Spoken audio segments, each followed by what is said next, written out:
Promoting a fight is not dissimilar to good storytelling, because that's exactly what it is. And one of the most important rules of good storytelling is, if you wouldn't want to read it, if you wouldn't want to hear it, if you wouldn't want to watch it, why would you write that story? Hey, it's Ramsey Dewey over here in Shanghai, China. Welcome to this edition of Q&A with the Coach. What does today's question have to do with storytelling? Well, let's read it and find out. This comes from our friend Jan. He sent me a message on Instagram. He said this: Hi Ramsey, I like your channel. Thank you for the kind words, my friend. I'm practicing BJJ, but I love watching MMA. One of the reasons of not training MMA myself, besides my age, is the aspect of striking to the head. Understandable. Currently helping out a young guy who's transitioning from competitive BJJ into MMA, and I'm wondering if there ever could be a professional, entertaining MMA competition without strikes or kicks to the head. Other rules might have to be adapted as well, takedowns, slams. It might be a slippery slope. It's a bit elaborating on aspects of kids' MMA rules already discussed in Q&A number 682 and some other Q&A rants. I would love to hear your insights. Okay, so I messaged our friend Jan back and informed him there are amateur competitions that use this rule set that don't allow strikes to the head at all. For example, the Shuto organization, the current Shuto organization, has amateur mixed martial arts competition where no strikes land to the head at all.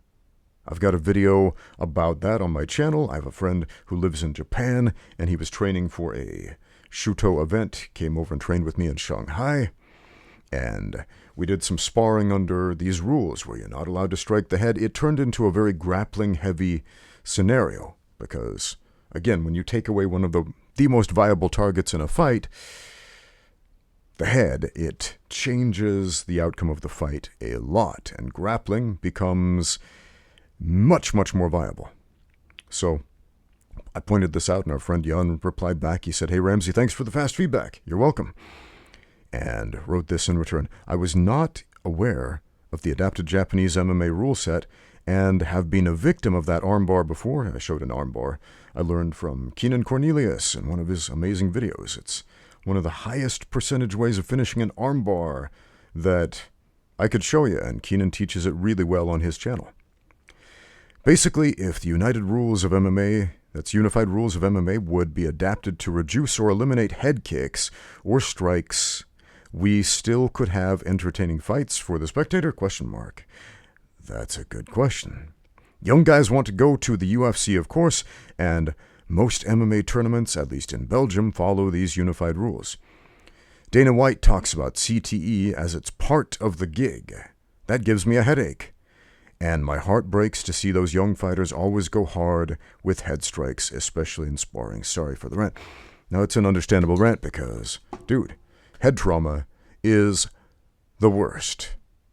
There's probably something worse than that, but it sucks. There's nothing good about head trauma, so I understand your concerns.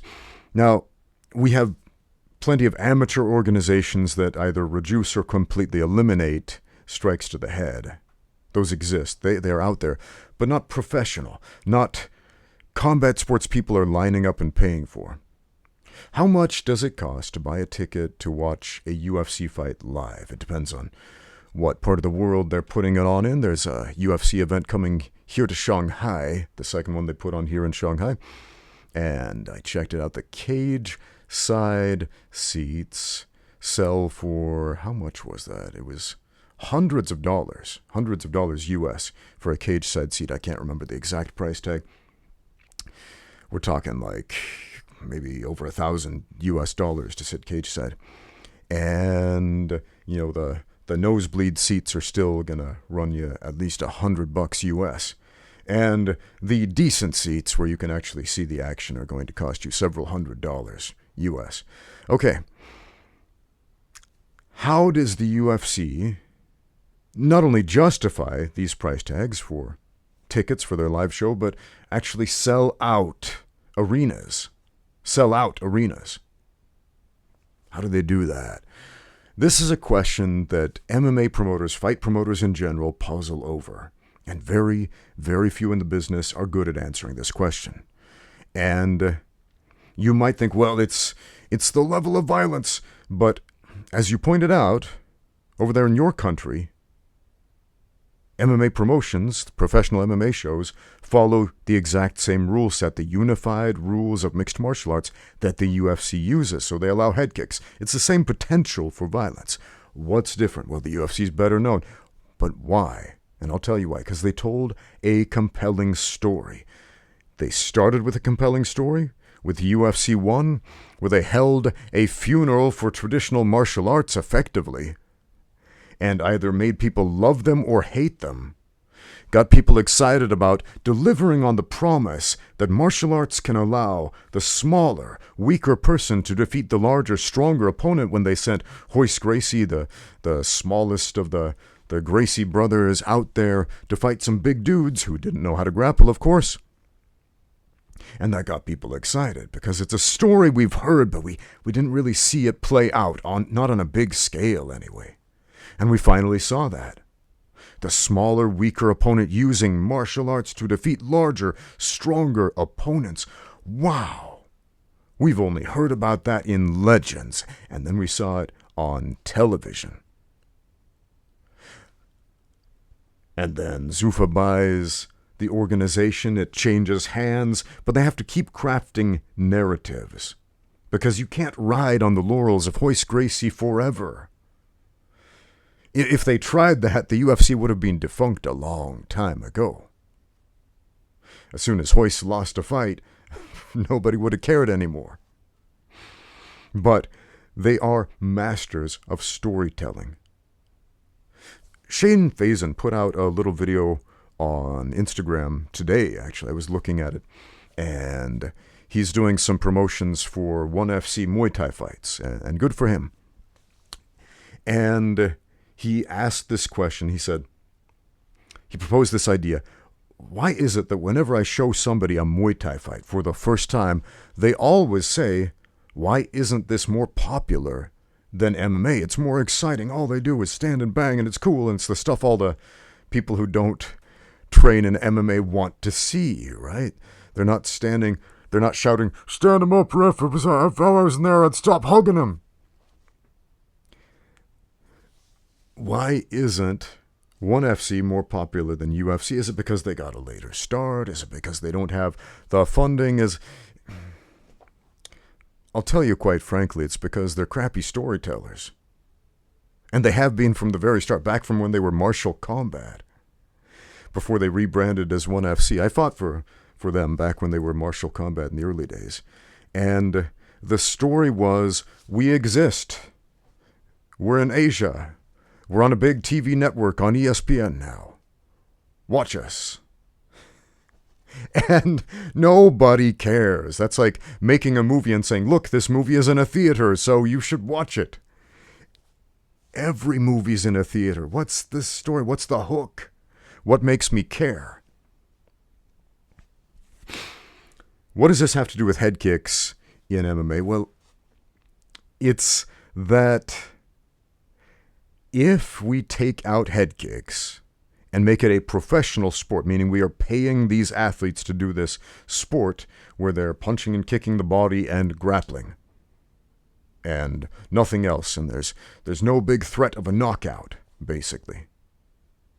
We have to re-spin that narrative in a way that is just as compelling as the UFC. How they've branded and rebranded and retold and respun that narrative in so many compelling and interesting ways.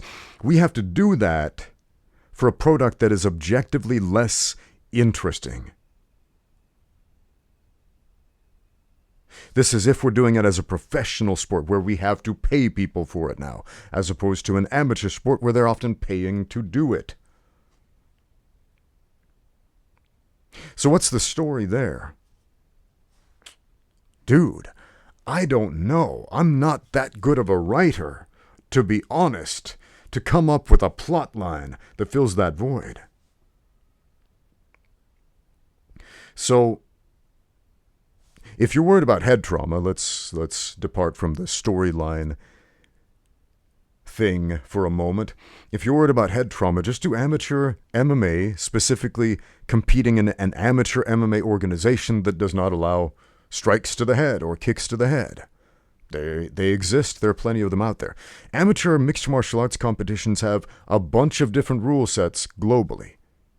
Some of them follow unified rules, exactly the same as the UFC. The only difference, you're not getting paid. Some of them have radically different rules. Our friend Icy Mike just posted a video on Instagram. I believe one of the guys he was helping to coach had a fight, an amateur fight, under this specific set of rules where you're not allowed to kick or knee the head at all. You can punch and do pretty much everything else, but you can't kick or knee the head in any position. Not standing, not on the ground, etc. And the fighter was throwing a kick toward the body. His opponent shot for a takedown at that moment, and his head collided with the oncoming kick. And the fight was ruled a no contest. And Mike was kind of upset about this, like, hey, man, it's not fair because he wasn't trying to throw a head kick. It just happened because the guy shot in. It's not his fault. He didn't observe rule number 1 of all fighting, which is protect yourself at all times. You're not responsible for protecting the other guy. You're trying to hurt the other guy in a fight. Rule number 1 is protect yourself at all times. And Mike's post got a lot of engagement because he told a story there.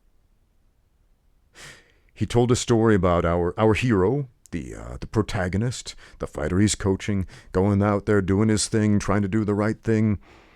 And the antagonist, who is not his opponent, but who is essentially the referee who made the call. And not necessarily the referee. The referee's not the bad guy. Antagonist doesn't necessarily mean the bad guy. It's just the thing, the person, the entity that gives the protagonist a problem. And a good story has an antagonist that is more powerful than the protagonist. A villain that is more powerful than the hero. Not at the same level, but more powerful. Why? Because now we genuinely wonder, how is he going to win? And it's a very short, it's like 1 paragraph long, but in this 1 paragraph, Mike follows all of the beats of a great story. We set up the protagonist, right? We send him on his hero's journey. He runs into the antagonist, this insurmountable force, but he leaves us on a cliffhanger, which is the question. Is this fair? Can this be overturned? What can we salvage from this event? What happens next? We all want to see what happens next, right? If the story is compelling.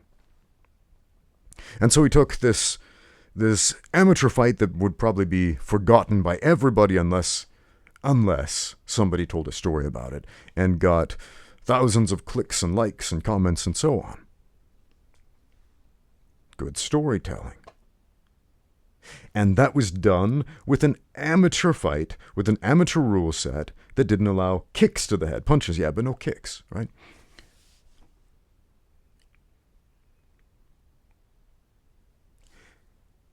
Here's something to ponder. Since we're talking about professional fighting, can you make a professional and engaging show with a way different rule set than the UFC? Now, there have been great leaps in progress in professional grappling in the last few years.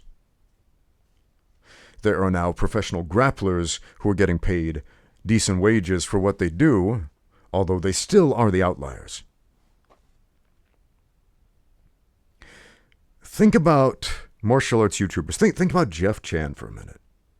Our friend Jeff Chan puts out a lot of sparring videos. Here is a video of me sparring with, and he always tells a story. It's not just, here's me sparring with a dude in the gym. There's always a story behind it. This is his fighting style. This is his background. These are the challenges. This is what I had to overcome. These were the difficulties. And as he's essentially just narrating a sparring session, he spins a narrative. There's a story to go along with it. And so what happens? Jeff can put up a gym sparring session that so many of us do in our gyms every single day. And because of the narrative, it can get 100,000, 200,000, 500,000, 1 million clicks. Which can potentially generate more revenue than many professional fighters get paid to compete.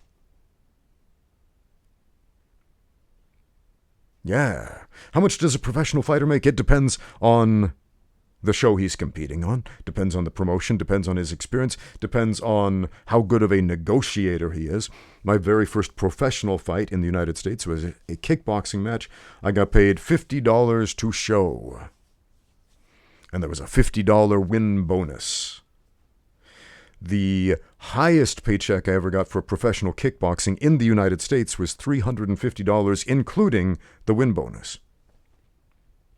When I moved over to China, the paychecks went way up.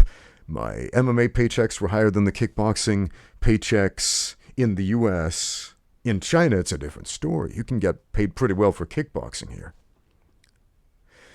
So, even then, I've put out some YouTube videos where it's just me talking to a screen about answering some dude's question about MMA, and that has generated more income than many of my professional fights.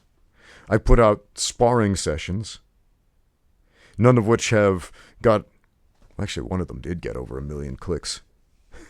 It was one of my first videos I put out on YouTube. I've since set it to private because it was sending out a different message than the one I really want to convey on this channel. But it was one of the first videos on YouTube that got over 1 million clicks, and that was before any video was monetizable on YouTube back in the early days.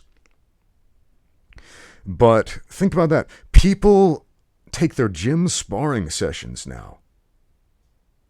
People take jiu-jitsu rolling sessions, post them on YouTube, tell a little story to go along with it, and they make more money from ad revenue, which is really low-end income, if you think about it, not counting sponsors. They make more money than a lot of professional fighters. Does the sport need to be a professional sport?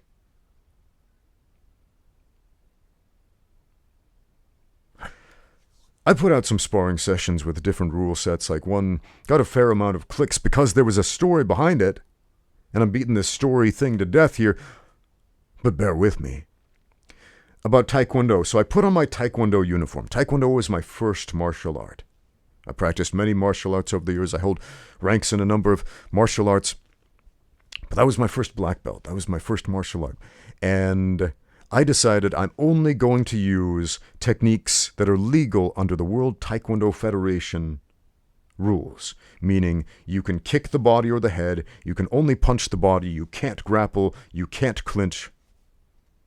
And my opponents could do anything they wanted. They could grapple, they could punch the head, they could do whatever. MMA rules, basically. And